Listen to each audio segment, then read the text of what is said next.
Financial markets పై పట్టు సాధించాలనుకునే వాళ్ళు Revanth conduct చేసే వెబినార్ కోసం ఈ నెంబర్ కి కాల్ చేయండి. నమస్తే, వెల్కమ్ టు సుమన్ టీవీ. నేను విష్ణు. ప్రస్తుతంతో పాటు NISM and CRISIL certified wealth manager Revanth Chalamala ఉన్నారు. వారితో మాట్లాడదాం. నమస్తే రేవంత్. నమస్తే అండి. రేవంత్, మనం ఒక కంపెనీలో పనిచేస్తున్నాము అంటే మనకు వచ్చే జీతంలో నుంచి ఆ కంపెనీ కొంత అమౌంట్ ని కట్ చేసి PF రూపంలో మన కోసం దాచిపెడుతుంది. అదే విధంగా కొంత అమౌంట్ కట్ చేసి మనకు ఒక గ్రూప్ హెల్త్ ఇన్సూరెన్స్ ఇస్తుంది కంపెనీ. సో ఎంప్లాయీస్ యొక్క సంక్షేమం కొరకు, ఆ కుటుంబాల సంక్షేమం కొరకు ఎంప్లాయర్ అనే వాళ్ళు మనకు వచ్చే జీతంలో నుంచి కొంత అమౌంట్ కట్ చేసి PF గాను లేదంటే హెల్త్ ఇన్సూరెన్స్ గా ఇస్తుంటారు. ఇదంతా అండర్ ఒక గ్రూప్ ప్రాసెస్ లో జరుగుతుంది. ఇవాళ ఒక ఆర్టికల్ చదివాను నేను. కంపెనీ వాళ్ళే కొంత అమౌంట్ కట్ చేసి మన కోసం SIP ఇన్వెస్ట్మెంట్స్ కూడా చేయబోతున్నారంట. అంటే ఇప్పటి వరకు కంపెనీలు మనకి PF అమౌంట్ ఇస్తున్నాయి, తర్వాత గ్రూప్ హెల్త్ ఇన్సూరెన్స్ ఇస్తున్నాయి కదా, అదే విధంగా కొంత అమౌంట్ ని కట్ చేసి కంపెనీ వాళ్ళే మన కోసంగా మ్యూచువల్ ఫండ్స్ లో SIP లో ఇన్వెస్ట్మెంట్ పెట్టడానికి కూడా ఒక ప్రణాళిక చేస్తున్నారంటూ ఆర్టికల్ చదివాను. ఏంటి, ఇక నుంచి మన మ్యూచువల్ ఫండ్ ఇన్వెస్ట్మెంట్స్ మన కంపెనీ వాళ్ళే చేసి పెట్టబోతున్నారా? ఆర్టికల్ నిజమేనని చదివింది.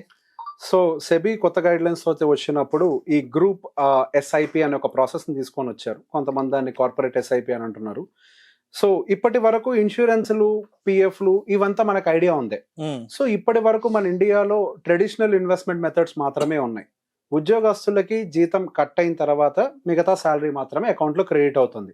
సో ఏదైతే క్రెడిట్ అయిందో దాంతో మాత్రమే వాళ్ళ ఎక్స్పెండిచర్ ప్యాటర్న్ ని మెయింటైన్ చేసుకుంటూ ఉంటారు. కొంతవరకు రిలాక్స్డ్ గా ఉంటారు. ఎందుకు అని అంటే అక్కడ PF డబ్బులు కొంత ఉన్నాయి అండ్ ఇన్సూరెన్స్ కూడా కొంత ఉంది అని చెప్పి. కానీ ఇక్కడ ఒక సాడ్ రియాలిటీ ఏంటంటే మనకి PF లో వచ్చేటువంటి రిటర్న్ చాలా తక్కువ. ఇన్సూరెన్స్ అనేది మనకి ఆరోగ్యానికి భద్రతను కల్పిస్తుందేమో కానీ మనకి పెట్టుబడుల రూపంలో ఉపయోగపడేది కాదు. సో ఏదైతే investment tool already existing PF రూపంలో ఉందో అది మంచి రిటర్న్స్ ని జనరేట్ చేయట్లేదు.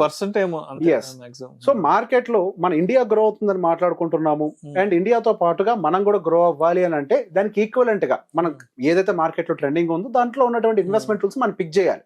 సో మనకు తెలిసిందే మ్యూచువల్ ఫండ్స్ అనేది one of the most trusted investment tool.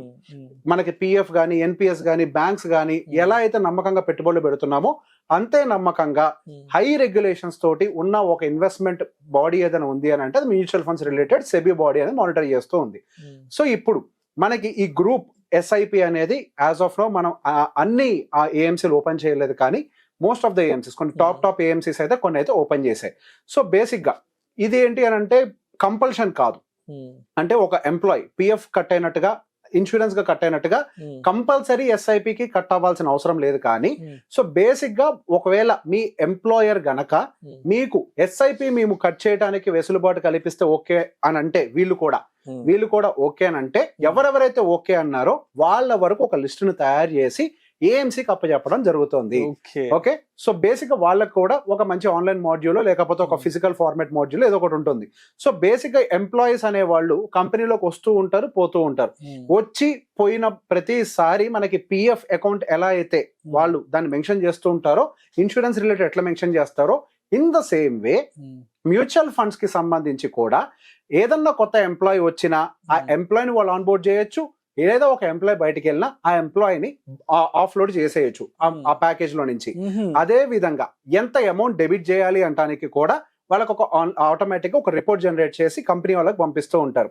And అదే విధంగా ఏదైతే ఆ అమౌంట్స్ అనేవి వస్తాయో వాటిని వాళ్ళ పేరోల్లో. సో ఇంతకు ముందు ఏముండేది, మనకు ఒక శాలరీ స్లిప్ చూస్తే మనకుండే టోటల్ శాలరీ, దాని తర్వాత కట్టింగ్స్, నెట్ టేక్ హోమ్ ఎంత, ఇది కదా ఉండేది. సో ఏమేమి కట్టింగ్స్ ఉన్నాయో ఆ కట్టింగ్స్ లోకి SIPని కూడా యాడ్ చేసి దాని తర్వాత బ్యాలెన్స్ శాలరీని ఎంప్లాయీస్ కి క్రెడిట్ చేయొచ్చు. సో బేసిక్ ఇక్కడ ఎంప్లాయీకి ఉన్నటువంటి వెసులుబాట్లు ఏంటి, ఎంత SIP కట్ అవ్వాలి అనేది కూడా వాళ్ళకి నిర్ణయించుకునే వెసులుబాటు ఉంది. సో ఇంతకు ముందు ఉన్నప్పుడు ఏంటి, PF అని అంటే one single instrument by default వెళ్ళిపోతుంది. సో ఇక్కడ మరి కంపెనీ కనుక SIP ఆపరేట్ చేస్తే మన నచ్చిన ఫండ్ లో పెట్టుకోవచ్చు అని అంటే ఎస్, ఎంప్లాయీకి వాళ్ళకి నచ్చిన ఫండ్ సెలెక్ట్ చేసుకునే అవకాశం ఉంది.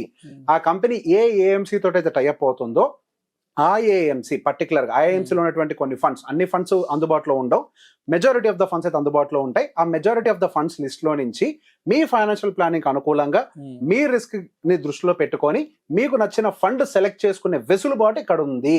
బయట ఎలా అయితే ఫండ్ సెలెక్ట్ చేసుకుంటున్నారో ఇక్కడ కూడా బై డిఫాల్ట్ గా శాలరీ నుంచి కట్ అయ్యే SIPకి కూడా మీరు ఫండ్ ని సెలెక్ట్ చేసుకోవచ్చు. సో ఇన్వెస్ట్మెంట్ అనేది మీ చేతుల్లో ఉండే ఆప్షనే. అండ్ దాంతో పాటుగా మీరు ఎంత కాలం అందులో ఉండాలో కూడా డిసైడ్ అవ్వచ్చు.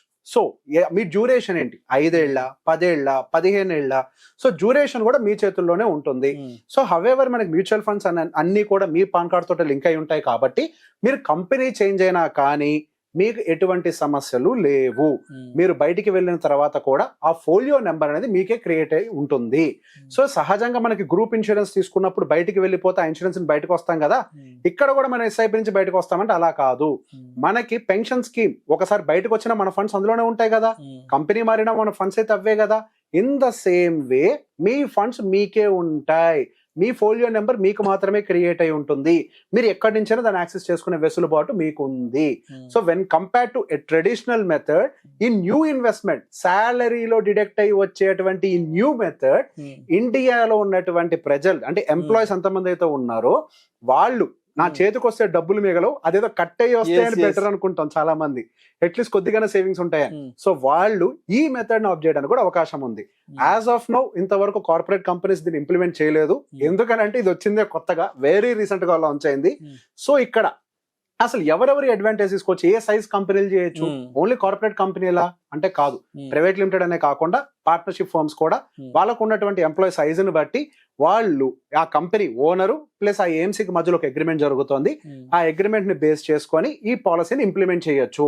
సైజ్ ఆఫ్ ద ఎంప్లాయీస్ మనకి 50 ఉన్నా 100 ఉన్నా పర్వాలేదు, ఎంత తక్కువ మంది ఎంప్లాయీస్ ఉన్నా కానీ ఈ గ్రూప్ ఎస్ఐపి తీసుకోవడానికి మనకు అర్హత ఉంది. అదే మనకి పిఎఫ్ కి ఒక లిమిట్ ఉంటుంది, ఈఎస్ఐ కట్టడానికి ఒక లిమిట్ ఉంటుంది, ఎంప్లాయీ సైజ్ లిమిట్. ఇందులో అటువంటి లిమిట్స్ లేవు.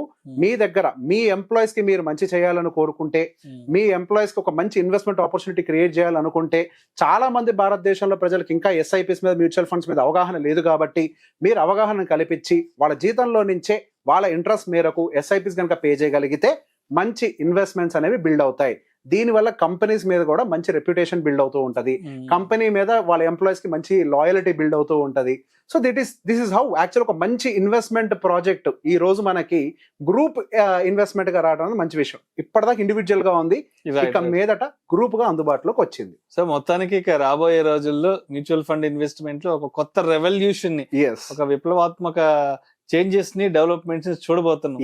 ఇప్పటి వరకు ఏదైనా ఇన్వెస్ట్మెంట్ గురించి మాట్లాడితే లేదబ్బా నాకు వచ్చే జీతం అంతా సరిపోవట్లేదు, 5-10 వేలు నేను ఇన్వెస్ట్ చేయలేకపోతున్నాను. బట్ ఇక నుంచి వాళ్ళ శాలరీలో నుంచే ఒక group SIP mutual fund investment ని కట్ చేసుకుని మిగతాది శాలరీ నుంచి శాలరీగా ఇవ్వబోతున్నారు. నిజంగా అంటే గవర్నమెంట్ తీసుకున్న డెసిషన్ నిజంగా చాలా మంచి డెసిషన్. ఇక నుంచి ప్రతి ఒక్కరూ కూడా ఈ విధంగా ఒక మంచి సంపాదన సృష్టించుకోవచ్చు. Right. Thank you so much Revanth. Thank you అండి.